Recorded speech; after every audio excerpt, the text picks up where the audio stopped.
I want to read from Matthew's Gospel, chapter 1, and from verse 18 to 25. Now the birth of Jesus Christ took place in this way. When his mother Mary had been betrothed to Joseph, before they came together, she was found to be with child from the Holy Spirit. And her husband Joseph, being a just man and unwilling to put her to shame, resolved to divorce her quietly.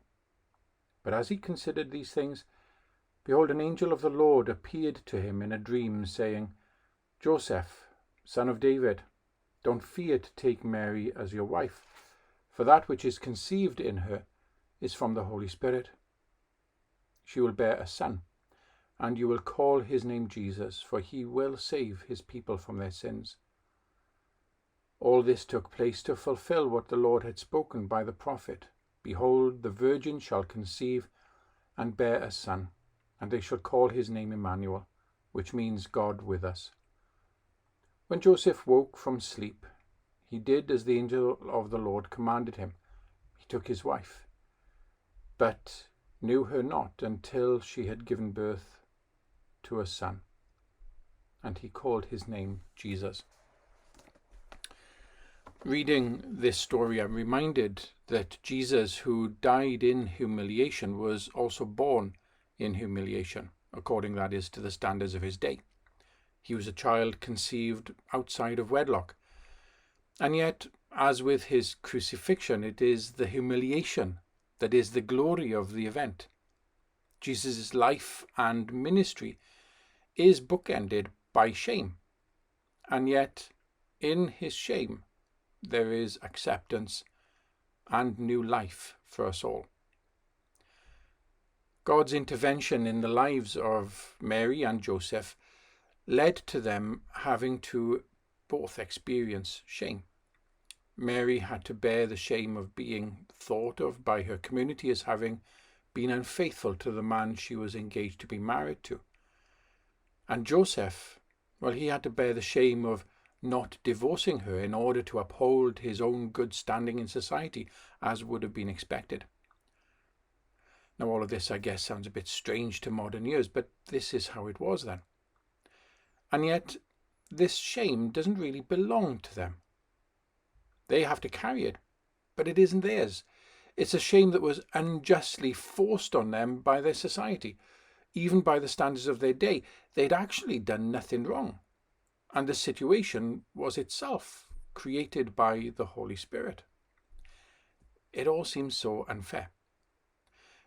Now, I may be stretching things a little here, but it seems to me that there is something of all our experiences reflected in Mary and Joseph's situation.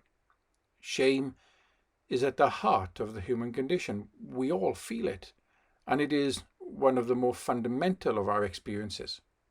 Shame is the threat of not being accepted by others, and this is something many of us feel constantly because we actually feel unacceptable. We're afraid that we will be alienated because, well, if only others knew what we are really like, then they would without a doubt shun us, or so we think. Unfairness, this other aspect of Joseph and Mary's experience, is also ingrained in our expectations of the world. This has been confirmed by our experiences over the past 2 years. Why is it that the vulnerable and poor, the very people who should have been protected during this pandemic, are the ones who've died? Innocent people randomly plucked from life by an invisible virus and an unjust system. Mary and Joseph's lives have been thrown into chaos by the Spirit's creation of this embryo inside Mary's womb. But you'll remember that in the story of creation, before light was created and order was brought to the land, to the sea and to the sky, there was darkness, the darkness of that primordial chaos over which the Spirit of God hovered. It was created by the Spirit of God, but into it and from it, the Spirit of God would bring light and life. And so the Holy Spirit hovers over this passage as an almost unseen presence, brooding over this family as they agonize over the extraordinary situation that had fallen into their laps. The angel Gabriel brings the explanation to Joseph. An act of creation has taken place. The baby Mary is carrying was created by the Holy Spirit. A son whose name will declare his identity and his purpose. Jesus, meaning God is salvation. This son, Joseph is told, will save his people from their sins.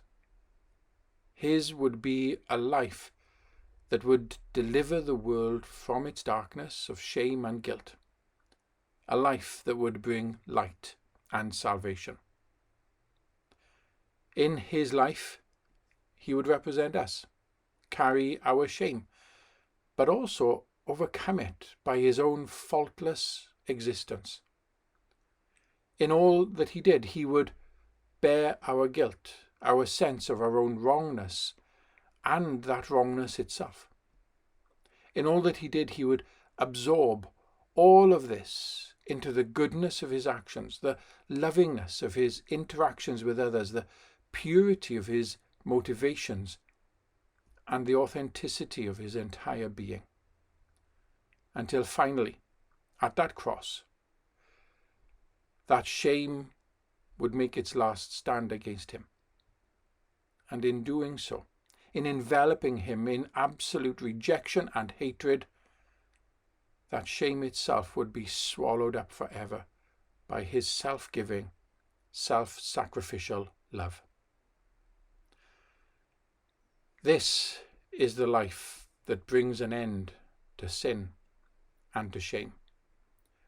This is the life that is the product of the Spirit's all-powerful creative work in the womb of Mary. And that surely is the point, that only the Spirit of God can create the life of Jesus. Only the Spirit can bring harmony to a creation in chaos. And only the Spirit can create harmony within the chaos of the human condition. This is who Jesus is.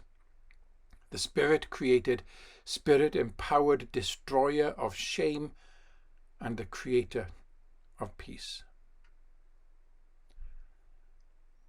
And so, with the birth of the Spirit-conceived Jesus, a new epoch in the history of creation dawns. It's an epoch that opens the door to a life free from shame and all the damaging behaviors that shame produces, towards a new creation, a new life characterized by peace. It is shame that robs us of our peace.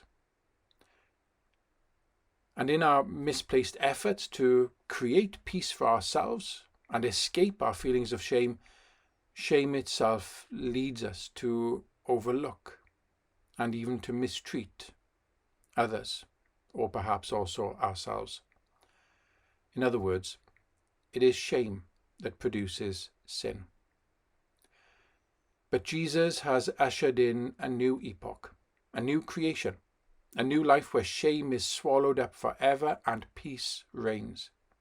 Now, I want to be careful here, because all of us who follow Jesus know that it isn't really that simple. Shame hasn't disappeared altogether for any of us. It continues to reside in our conscience and our unconscious. It continues to influence our desires and our decisions. It continues to harm our relationships and influence our interpretation of events.